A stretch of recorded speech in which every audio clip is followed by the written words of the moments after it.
মুহূর্তে বাংলাদেশের আল্লাহকে নিয়ে যে কটাক্ষ করেছিলেন আবুল সরকার, সেই নাস্তিকটার জামিন নামঞ্জুর হলো। আমরা অনেক আইনজীবী তাদের পক্ষে লড়তে পেরে নিজেকে খুবই হ্যাপি মনে করছি। এই যে আমাদের আইনজীবীদের পক্ষ থেকে আইনজীবীরা নিজেরাও ফাঁসি যাচ্ছে। দেখেন বন্ধুরা, এই ফালতুর আসলে ফাঁসি হওয়া উচিত।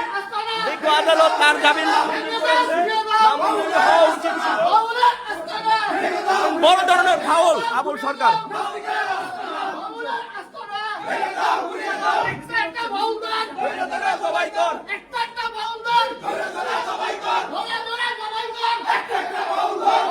দেখতে পাচ্ছেন বন্ধুরা আপনারা,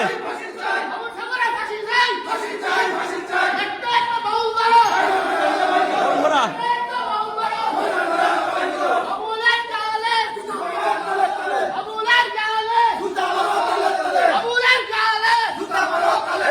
বন্ধুরা আপনারা, হ্যাঁ, নাস্তিক আবুল সরকারের জামিন নামঞ্জুর হয়েছে।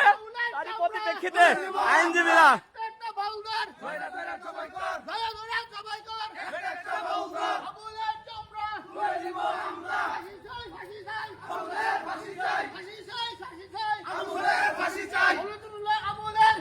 ফাঁসি হোক।